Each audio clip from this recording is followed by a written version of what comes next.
I used to think the worst thing about being a seasonal ranger was the boredom. But that was before I was sent to Clearwater Trailhead. Before I found the cabin. Before I learned some places go unmarked for a reason. It was the fall of 2018. I was 27, working my third season with the National Forest Service, mostly assisting with remote fire lookouts and isolated trail maintenance. My assignments weren't glamorous, but I liked the solitude. I liked the quiet. That October, I was given a solo assignment to inspect and close down the Clearwater Trail system before winter.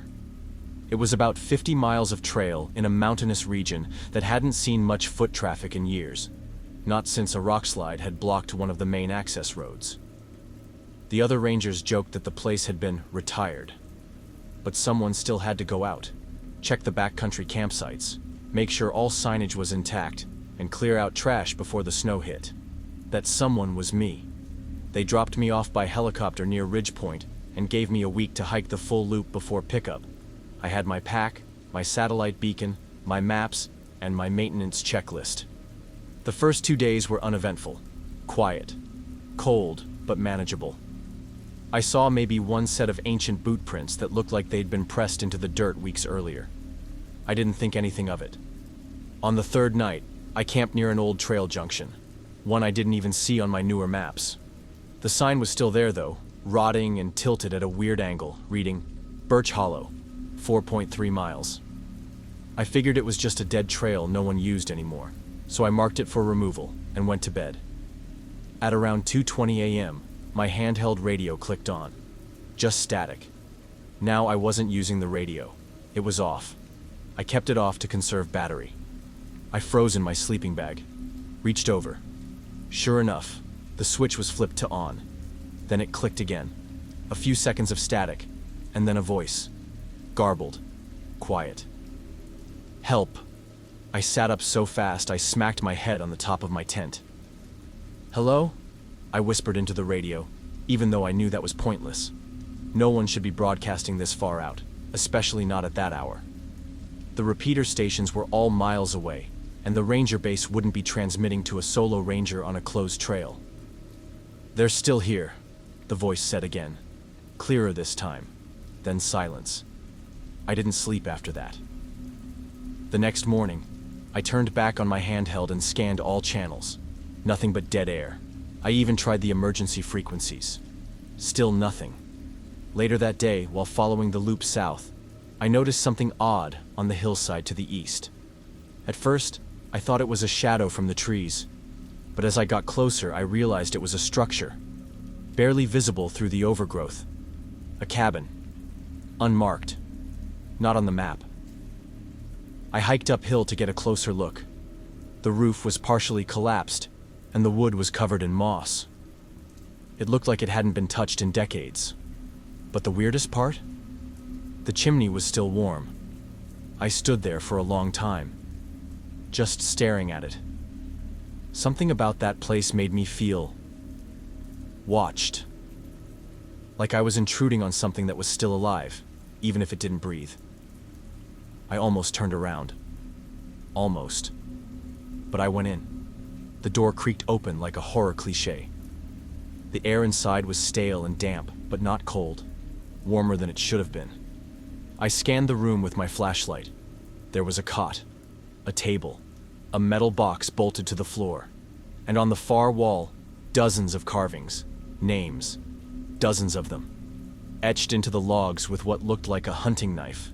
Some had dates next to them, spanning decades, and at the bottom of the wall, a fresh one, deep and clean, still flaking wood. Help me. October 2018. That was this month. I backed out of the cabin fast, tripped over a root, caught myself and sprinted back down the trail, breath fogging in the air, even though my back was slick with sweat. When I got back to my last campsite, I noticed something else. My tent was gone, not slashed, not collapsed, gone. My gear was still there. My water bottles, food bag, even my knife laid neatly across the stump where I'd left it. But my tent and sleeping bag were just missing. I didn't stop. I activated my beacon and hiked through the night. I figured I could make it to the northern marker and get choppered out early. Around 3 a.m., I heard the radio click again. This time I didn't touch it. I just listened. "You found it, didn't you?" The voice was the same one. Male. Flat. Emotionless. It remembers who comes in. Then breathing. Not static. Just a long, deep breathing like someone was standing right behind me, exhaling into the mic. I threw the radio as far as I could. The pickup team found me the next afternoon, shaking and dehydrated near the fire watch station at the top of the ridge. I told them I'd gotten lost, that my radio malfunctioned, that I thought someone had been following me. They didn't press further. A month later, I filed a request for old service logs and incident reports from the Clearwater sector. The only thing I got back was a single line from 1992. Birch Hollow cabin decommissioned. Do not list. Structure unsafe. No further activity authorized. There was no record of who had signed the order. I never went back, but sometimes I still think about those names on the cabin wall, and how the last one wasn't mine, but maybe it should have been. I took the ranger position at East Fork Preserve because it promised quiet. I wasn't looking for action or danger, I just wanted solitude. After nearly burning out from 2 years of city patrols and endless calls about overdoses, trespassers, and domestic fights, the idea of watching over a nature reserve sounded like a dream. The station was small, buried deep in the Cascades, and most of the foot traffic came from families looking to fish or take selfies near the lookout. Nothing too wild. My shifts rotated between tower checks, weather monitoring, and trail maintenance. Easy stuff. But there was one area on the map that always struck me as odd. It was marked only as TR7, with no listed length or difficulty rating. The main trail signs didn't even reference it. You could only see the turnoff if you knew exactly where to look, just past mile marker 3 on the ridge loop. No blaze on the trees, no carved sign, just a narrow dirt path that vanished into the undergrowth. I asked about it once during training. My supervisor just shrugged and said, "It's closed indefinitely, washed out years ago. No reason to go back there." He changed the subject before I could press. That only made me more curious. So, about 2 months into the job, I decided to check it out on my own. It was a foggy Tuesday, and no hikers had signed in at the trailhead that day. I logged my planned route like always and packed light: radio, GPS, snacks, and my field knife. I figured I'd be back by early afternoon. I reached the turnoff by 10:20 a.m. Even though it had supposedly been washed out, the path was still visible under the brush, just narrow and wild, like nature had tried to swallow it whole. As I moved deeper, everything got quieter. No birds, no wind, just the sound of my boots crushing twigs. After about 30 minutes of hiking, I started noticing things. The trees were different, older, taller, covered in thick moss that drooped like curtains. There were no signs of recent animal movement, no scat, no tracks. I stopped to check my GPS. Signal lost. Not surprising, but still annoying. I kept moving. By 11:15, I came across a structure. It looked like a small wooden shelter, collapsed, overgrown, with rotting boards scattered around. I crouched and picked up a piece of the frame. Weathered, sure, but newer than it should have been if the trail had truly been abandoned for years. Some of the nails still looked clean. Then I found the photo. It was stuck under a pile of debris, warped from moisture but still clear. A young couple, smiling in front of what looked like the same shelter. Behind them was a white hiking pack with a park logo. Our logo. The photo was dated on the back, just 2 years ago. That didn't make sense. I radioed base. Static. I called out, just in case they were nearby. Silence. That's when I heard the snap. It came from behind me, maybe 20 yards away. I turned fast, hand on my knife. Nothing. Then another snap. Closer this time. I backed toward the shelter remains, listening. Whatever it wasn't trying to be stealthy. Heavy, slow steps crunching dry leaves. I called out again. "Who's there?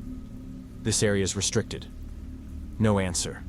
The footsteps stopped just out of sight.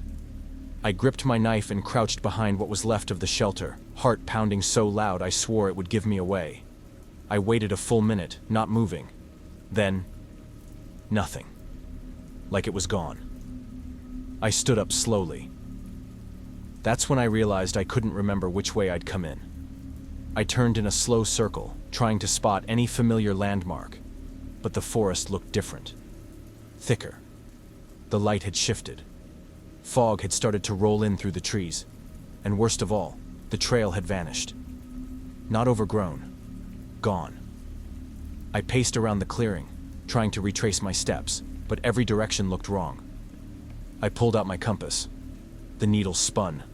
I felt cold rise in my stomach like I'd swallowed ice.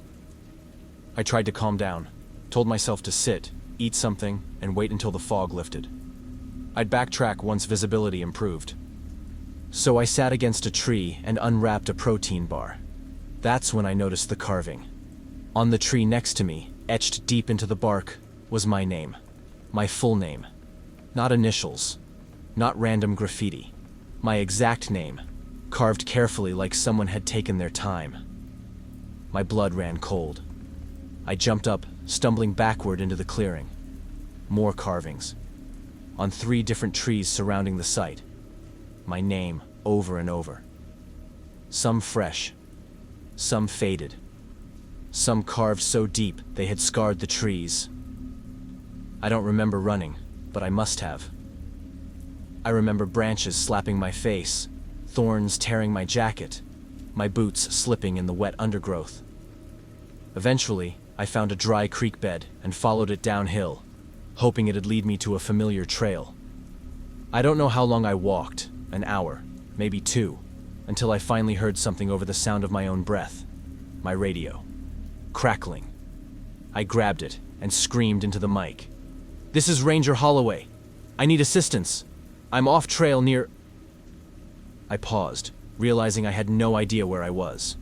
"TR7, I added. "I took TR7. A long pause. Then static cleared for just a second. "There is no TR7, dispatch said.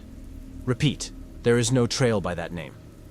When they eventually found me, nearly 5 miles from the ridge loop, I was scratched, dehydrated, and hysterical. They called it disorientation, maybe a panic attack. The fog, the isolation, the old map I must have followed. But I know what I saw. A shelter that didn't exist.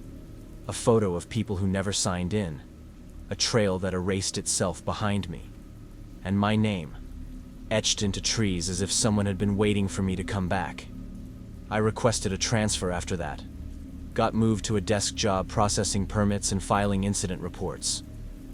But sometimes, I still dream about the trees. And every time I wake up, I check my arms and legs for new scratches, just in case I went back in my sleep.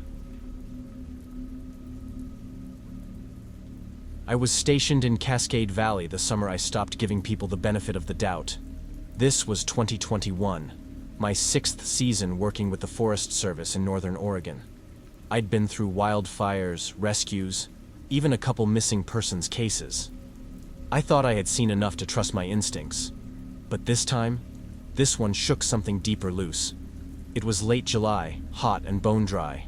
We'd been on fire watch for weeks, so I was mostly stuck monitoring weather towers and logging trail conditions. Nothing exciting, nothing unusual. That was until a guy walked into the ranger station around 4:30 p.m. on a Thursday. He introduced himself as Lucas Reed. Probably mid-30s, decent shape, a little jittery but not out of control. Said he and his hiking partner Eva had been doing the Cedar Loop Trail when she wandered off to take pictures and never came back. According to him, they rested on a bluff. She said she'd be right back, and after an hour of waiting, he panicked and hiked back alone to see if she'd returned to the car. She hadn't. On paper, it sounded like a basic lost hiker report. It happens. People underestimate distance, time, heat. But right away, a few things were off. First red flag? Eva wasn't signed into the trail register, not under her name, not as a guest under his, just him, solo. Second red flag?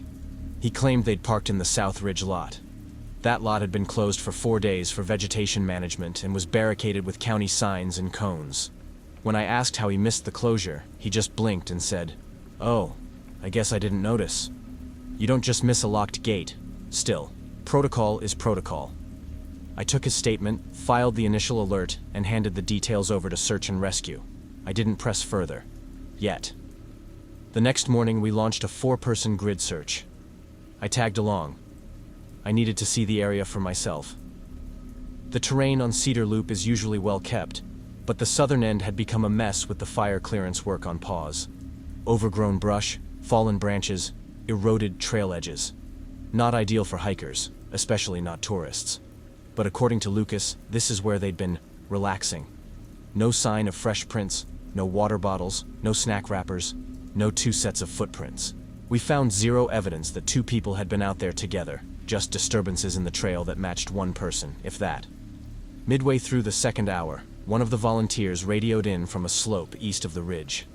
They'd spotted something down a steep incline, what looked like a flash of white fabric in the underbrush. I got there first. She was half buried in pine needles and dirt. Alive, barely. Skin dry as paper, face scratched, ankle swollen to hell, and terrified. When we reached her, she flinched and begged us not to let him find her. Her name was Eva, and her version of the story was completely different. She told the sheriff everything later. I got the summarized report that same night, and I still remember the exact wording and parts of it. Eva had met Lucas in a hiking Facebook group about 2 months prior. They joined for a few group trails, nothing serious. Then he started DMing her. A lot. Too much. She declined one-on-one hangouts several times, but he wouldn't let up. Eventually, she agreed to this hike, mostly to shut him up. She figured the trail was public, safe enough, and she'd be in control. But once they were out there, he cornered her. Asked why she hadn't replied to his messages, why she ghosted him. Said he thought they had a connection. She tried to laugh it off, then told him she wanted to leave. That's when he grabbed her arm and took her phone. "Just chill," he told her. "We'll talk it out." When he turned his back, she bolted into the trees. No idea where she was going, just away. She scrambled down the ridge and twisted her ankle mid-sprint. After that, she couldn't climb back up. She hid in silence, too afraid to yell for help, because she thought he might still be watching. And she was right. She heard someone pacing above her well into the night. What sticks with me is what they found in his trunk. Sheriff's deputies impounded Lucas's car the next morning. Under a moving blanket, they discovered Eva's phone, her half-full water bottle, and a Ziploc bag of printed screenshots from their old messages. He had underlined sentences with a red pen, circled ones that said no, or "I don't feel that way." He'd driven to that trail with intent. Lucas was arrested that same day, charged with unlawful restraint, false reporting, destruction of evidence, and later, stalking. I was asked to testify at the hearing. I remember the way he sat there, calm, like nothing was wrong, like this was all a misunderstanding. I've worked fire zones, faced down cougars, even been in an ATV crash once. But that look on his face, that unbothered, empty smile, it was a different kind of danger. The kind that wears a clean shirt and tells a clean lie. Lucas got time in county lockup and mandatory psychiatric evaluation. Eva moved out of state after the trial. She never returned any of the ranger office's follow-up calls. And honestly, I don't blame her. That was the summer I stopped making assumptions about what danger looks like out here. It's not always the cliffs, the weather, or the bears. Sometimes it's a man with a plan, a charming smile, and just enough patience to wait until no one's watching. In 2019, I was assigned to Tower 9, deep in the Bitterroot Range of western Montana. Most people think the hardest part of being a fire lookout is the isolation, but I loved it. I was 29, introverted, and 3 years into my contract with the Forest Service. I liked the quiet, liked knowing I was the last line of defense between a stray lightning strike and a 1,000-acre disaster. Tower 9 was remote, 20 miles of dirt road to the nearest ranger outpost, no cell service, and just enough elevation to make the wind feel personal. My only real connection to the outside world was the shortwave radio system that linked the towers and dispatch together. It had a limited range, but it usually worked fine unless a storm was rolling in. That summer was dry. I kept to my logbook, rotated my watches, and sent in daily reports. I knew every creak in the tower, every bend in the trail, every rustle in the trees. The job was predictable, until it wasn't. It was 2:37 a.m. on July 24th when I heard the radio crackle to life. Not the usual static. A voice. "This is Ranger Halloway, Tower 11, requesting immediate assistance. Coordinates: 46.5719, -114.6214. I sat up straight in bed. First, Tower 11? That didn't make sense. The numbering only went up to 10 in our region. And those coordinates? I didn't recognize them right away, but they were close. Real close. Maybe 2 ridgelines east of me. I leaned into the mic. "Copy that. This is Tower 9. Repeat your ID?" Static. I waited. "Tower 11. Come again." Nothing. Just a low hum, like the tail end of a storm that never arrived. The weirdest part? The signal strength was perfect. No fade out. No chop. It was like the voice had been transmitted from right down the trail. I logged the time and message, marked the coordinates, and waited for sunrise. At 0600, I radioed Central Dispatch to ask if they had any record of a Tower 11 or a Ranger Halloway. There was a long pause. Then the dispatcher told me there hadn't been a Tower 11 since the 90s. "Where'd you say those coordinates were?" she asked. I repeated them. She got quiet. "Yeah, we shut that zone down after a landslide took out the approach trail in '94. Too unstable. The station was never rebuilt." "You're saying no one's posted there?" "No one's been up that ridge in over 2 decades. I asked if anyone had reported radio interference lately. She said no. Then added, "You're not the first one to hear something from that area, though." I didn't know what that meant, and she didn't elaborate. That afternoon, I packed a day pack, wrote down my destination in the log, and set out around 10 a.m. The hike was brutal. Switchbacks erased by erosion, trail markers half buried, undergrowth clawing at my legs. It took me nearly 6 hours to reach the ridge. At the summit, I found a clearing where the GPS matched the coordinates. No tower, obviously, but I did find something else. Off to the left, barely visible beneath a pile of pine needles and leaf litter, was a metal storage box. Old, military style. Rusted at the hinges. Inside were remnants of ranger gear. An analog compass, half-rotted notepad, flashlight with dead batteries, and a radio. Same model we still used in the towers, only this one had been smashed. The casing cracked open. A tag on the side read, TWR 11H, Halloway. I flipped through the notepad. Water-damaged pages, smudged ink, only one legible entry. "Wind is worse now. Heard it again last night, just outside." That was it. I stayed longer than I should have, hoping to find tracks, signs of shelter, anything. But the ridge was untouched, no recent movement. No one had been there in years, not even animals. Too unstable, I guess. I made it back to Tower 9 just after dusk, aching and windburnt. I logged what I found, even though I knew dispatch wouldn't do anything about it. They never did. But here's where it gets worse. At 2:30 a.m. the next night, the radio clicked on again. "This is Ranger Halloway, Tower 11, requesting immediate assistance. Coordinates: 46.5719, -114.6214. Same voice, same tone. But this time, something was off. It didn't sound like a request. It sounded like a loop. Like it had been recorded, then played back through a busted speaker. Garbled, distorted, like someone was trying to sound like a person, only barely pulling it off.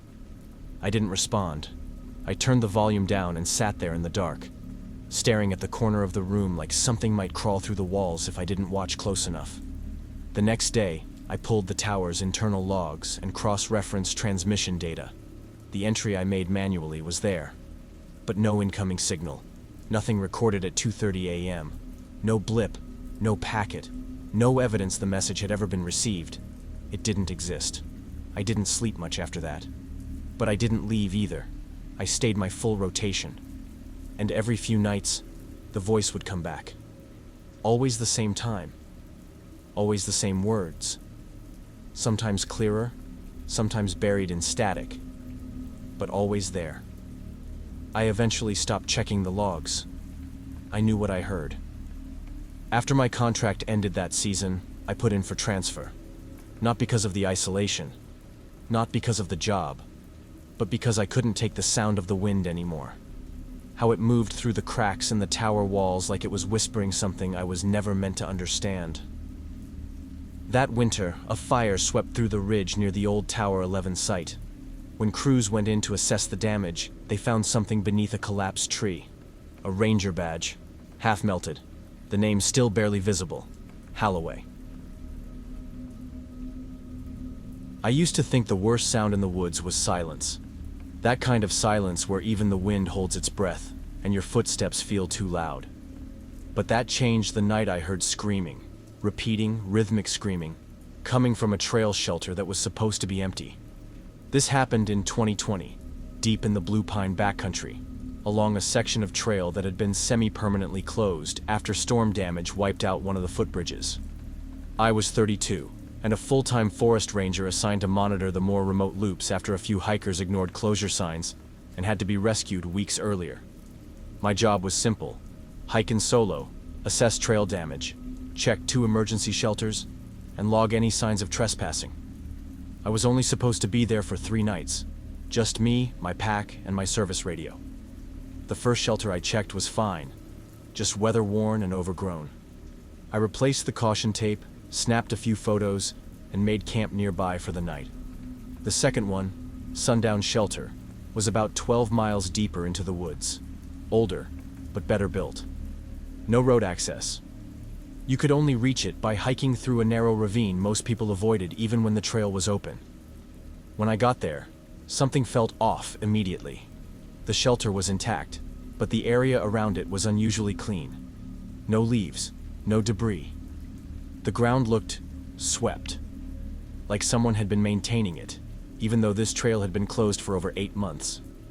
I checked the logbook inside the shelter, a moldy notebook tucked into a bin, and the last entry was dated 2016, 4 years ago.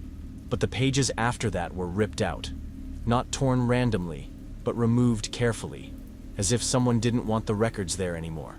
I chalked it up to vandalism, made my notes, and set up camp about 100 yards away, far enough to avoid wind drafts off the shelter's open frame. That night, just after midnight, I woke up to screaming. Not panicked, high-pitched screaming, but steady, measured. Like someone screaming at regular intervals. Every 5 seconds. Exactly. At first, I thought it was an animal, maybe an elk or injured bobcat. But the pitch didn't change. It was the same human scream, again and again, echoing through the trees like a recording. I grabbed my flashlight, unzipped my tent, and stood there. The screaming stopped the moment I stepped out. Just gone. I stood in the dark for what felt like 20 minutes, sweeping the beam of my light back and forth through the woods. Nothing. The next morning, I searched the area around the shelter. No footprints, no signs of animals, nothing disturbed. But on the back wall of the shelter, scratched into the wooden planks, was a single word: stay. I hadn't seen it the day before. It was deep, jagged, and fresh. Pine shavings still stuck in the groove. I took a photo, logged the vandalism. But I was already thinking about hiking out early. That night, the screaming came back. Same rhythm, same distance, like it was coming from the shelter again. I stayed inside my tent, clutching my knife like it meant anything. At 3:11 a.m., the shelter light turned on. There's no electricity out there. No wires, no generator, but the shelter had a small LED motion light installed years ago when rangers started getting grants for safety upgrades. That light hadn't worked when I arrived. Now it glowed faint blue from across the trees. And someone, or something, was walking slowly back and forth in front of it. I didn't move. It wasn't until the light went out again that I realized I had been holding my breath for over a minute. I didn't sleep at all. By dawn, I broke camp and started hiking out. I wasn't scheduled to check out for another day, but I didn't care. I'd send my report in later. Around mile 4, my GPS cut out. Then my radio, nothing but static. My compass needle started twitching, like it was stuck in a loop. I stopped walking and sat down to check my bearings. That's when I heard it again, faint, from behind me. The scream, 5 seconds apart, still following. But that wasn't the worst part. The worst part was when the scream stopped, and something else replaced it. A voice, a whisper, right behind me. "Stay." I turned so fast I nearly rolled down the slope. There was no one there, just the trail, empty and quiet again. I ran the rest of the way back to the Ranger access road. Didn't stop once. That night I filed a report. I didn't mention the voice, just said I suspected unauthorized activity around Sundown Shelter and requested a full inspection team. 2 days later, I got a message from dispatch. They'd sent 2 rangers to check the area. They never found the shelter. I thought they were joking. I gave them the coordinates, my trail notes, my GPS data. They sent me a photo of the area I'd marked. It was an empty patch of forest. No shelter, no foundation, no sign it had ever existed. I went back a week later, this time with 3 others. Still nothing. No shelter, no logbook, no scratched wall, just trees. Now, every few months, I wake up at 3:11 a.m. on the dot, and sometimes my phone's flashlight turns on by itself. Just once. A single blink of blue light, like it remembers I left, but it wanted me to stay. It was supposed to be a simple patrol. A Thursday afternoon in late August, a quiet stretch of Cascade Bluff Preserve in eastern Washington. Nothing but mid-80s weather, a fire alert at level 2, and a few stray campers ignoring the signs. The usual. I'd been a field ranger for about 6 years at that point, mostly in this same district. I knew every inch of these trails, every cutoff, overlook, and where people like to sneak off to smoke weed or light fires. Nothing really shook me out here, until the day Adam showed up. He walked into the ranger station right before closing. Early 30s, brown hiking boots covered in dirt, dusty gray shirt, ball cap clipped to his belt loop like he'd just taken it off after a long trek. He looked rattled, eyes too wide, breathing just a little too fast. He said his name was Adam Knox, and his hiking partner Emily had gone missing. Now, this isn't unusual. People get separated. They wander off, take a wrong turn, and usually show up an hour later red-faced and embarrassed. But something about Adam's story felt too polished. Said they'd been hiking the Timberwatch Loop. Just under 7 miles, moderate difficulty. He claimed they stopped around mile 4 to rest near a rock face. She went to take photos. Didn't come back. He said he waited almost 2 hours, called her name, then made his way back to the trailhead alone, hoping she was already there. I asked what gear she had, what she was wearing, if she had any health conditions. He answered everything like he'd rehearsed it. Still, I filed the missing hiker report, then pulled up the trail register. There was no Emily Daniels signed in for Timberwatch that day, only Adam. That was the first red flag. I asked again which lot they parked in. He said, north side entrance, around 10 a.m. But that entrance had been closed for wildfire mitigation since Monday. Barricaded. Posted signs everywhere. I even drove past it myself that morning. There's no way you'd miss that. He blinked, then gave this weird half-smile. Huh. Guess I didn't notice. Second red flag. I made a photocopy of his written report and passed it to SAR Command. They decided to send a small team out anyway, mostly to cover our bases. I joined them the next morning. We started where he claimed they rested, though honestly, the description didn't match anything I knew from that part of the trail. Too much open space, not enough canopy. I knew he was lying, but I didn't know why. 2 hours in, one of the volunteers radioed from the ridge. He'd spotted something down the slope, a blue backpack. We followed the trail down about 40 feet, brushing past ferns and brittle undergrowth, until we saw her. A woman, curled on her side, shoes off, legs scraped up, her ankle visibly swollen and bruised. She was conscious but barely talking, just nodded when we said her name. It was Emily. She'd been down there at least a full day. No phone, no water bottle, no jacket. She was lucky to be alive. After the EMTs took her to the hospital, I stayed behind and scanned the area. There was no sign of a struggle, no drag marks, no other footprints nearby, but there was a narrow slope that looked freshly disturbed. It led from the main trail down toward where we found her. She hadn't been dragged. She'd fallen. But the question was, why? Later that evening, I got the incident report from the hospital. Emily had regained enough strength to talk. Her version of the story changed everything. She told the sheriff Adam wasn't really her friend. They'd met through a group hike about 2 months back, exchanged socials, messaged a few times. But he kept pushing, wanting to meet up one-on-one. She kept declining, until he offered a no-pressure hike, just 2 people, casual. Said he knew a chill trail not too far. She agreed. Public trail, broad daylight. She thought it would be safe. But once they got about 3 miles in, he started acting off, asking why she ignored his messages, why she flaked, why she didn't seem interested. She said she tried to change the subject, but he wouldn't let it go. He stepped in front of her, blocked the path, said she needed to stop acting stuck up. Then he took her phone, said she needed to calm down. She said he didn't hit her, but he wouldn't let her leave. Just kept talking, pacing, saying weird stuff about how people always gave up on him. She waited until he turned away to grab something from his bag, then ran. But she didn't know the trail well. She panicked, tried to loop back toward the parking lot through an old firebreak path. She slipped. By the time she hit the bottom, she couldn't stand, couldn't move. She waited there, half buried under ferns and pine needles, for almost 18 hours. Alone, in pain, afraid he'd come looking. And she told the sheriff something else. She heard footsteps above her that night. He didn't leave. He waited. They searched Adam's car after his arrest. In the trunk, under a blanket, they found her phone, powered off, and a water bottle she had packed.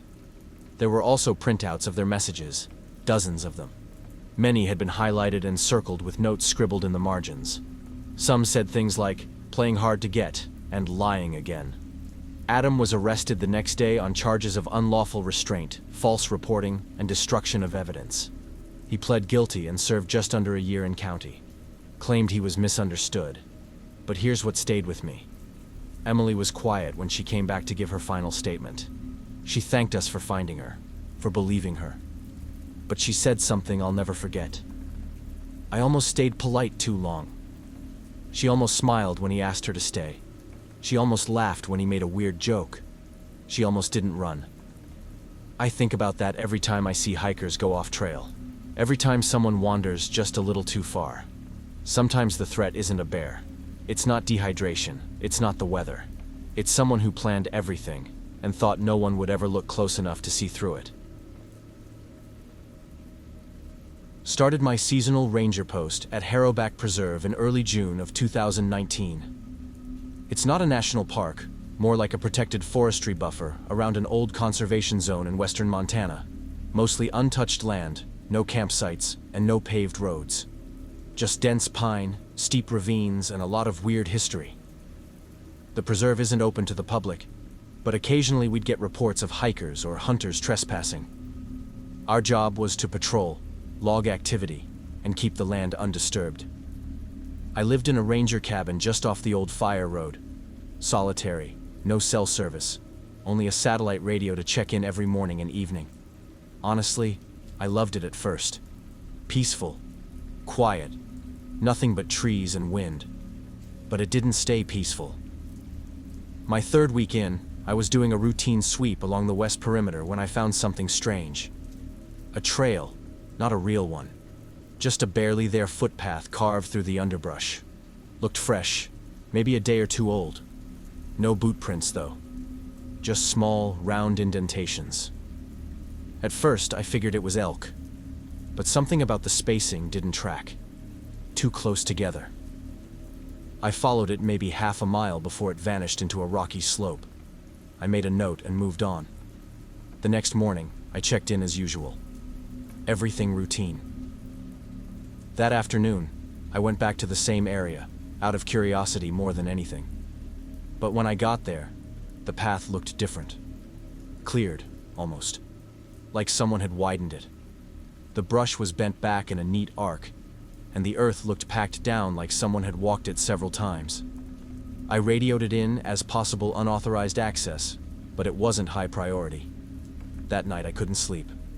Not because I was scared, but because of this low humming sound outside. Not an engine, not wind. Just a faint vibration, like standing near a power transformer. I stepped outside around 2 a.m., and it stopped. Dead silent. The next few days were worse. More footpaths started appearing, branching off from the original. Some curved back toward my cabin. I never saw anyone. No gear, no wrappers, no prints. Just those same round indents, barely noticeable unless you were looking. One night I woke up to my cabin door slightly ajar. I always locked it, every night. Nothing inside was touched. But the way the door was cracked, it felt like someone had just stepped out. Not forced, not broken, just open. I reported it, but the response was lukewarm. No sign of trespassing, no threats, no damage, just keep an eye out. I started marking the footpaths with small flags, bright orange ones, one every 50 feet. The next day, one path was completely cleared of flags. Another had every flag moved into a perfect straight line at the base of a pine tree. Then came the stacked stones. I found them at sunrise. Dozens of tiny rock piles, no taller than a foot, surrounding the cabin in a perfect circle. Not random, spaced evenly, intentionally. And dead center in the largest stack was one of my orange trail flags, folded like origami. I didn't sleep that night. I begged dispatch to send someone. Anyone. They said they'd log the request, but resources were limited. I was a grown man, ex-military. But I was afraid to walk more than 20 feet from the cabin after dark. 2 nights later, I found a trail I didn't make. Not marked on the map, not GPS logged. Just there, leading west. A clean-cut path, like it had always been there. I followed it. Stupid. It curved around the edge of a ravine and dipped into a narrow grove, pine needles thick on the ground, muffling my steps. After about a mile, I found something I still can't explain. An old wooden staircase descending into the earth. No structure above it, just raw stairs going down into blackness like a basement entrance in the middle of the forest. It looked ancient, weathered, but stable. And on the 3rd step down, something carved. Go back. I didn't. I took out my flashlight and went down. 15, maybe 20 steps. Then a tunnel, stone-lined, damp, and narrow.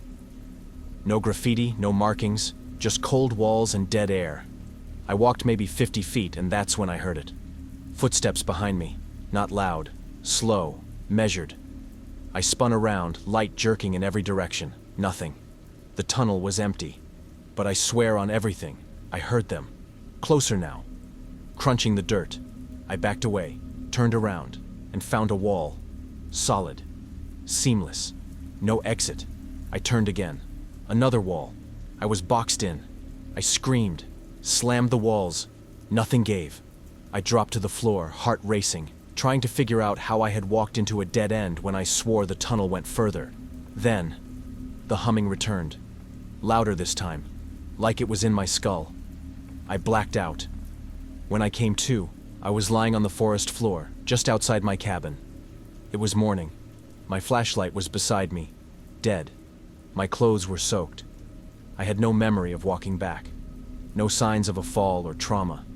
But my boots were covered in clay, and the nearest clay deposits were only in that ravine. I left that same day, said it was food poisoning, didn't wait for a replacement. A year later, I tried to pull up maps of Harrowback Preserve. That western section, where I found the stairs, it's now grayed out, listed as under restricted environmental study. They don't want anyone going back. I don't either. But sometimes, when I'm lying in bed at night, I hear that same humming in my ears. And when I close my eyes, I swear I see those stacked stones in the corner of my room. I never found out who or what was walking behind me, but it was real, and it wanted me to find that path.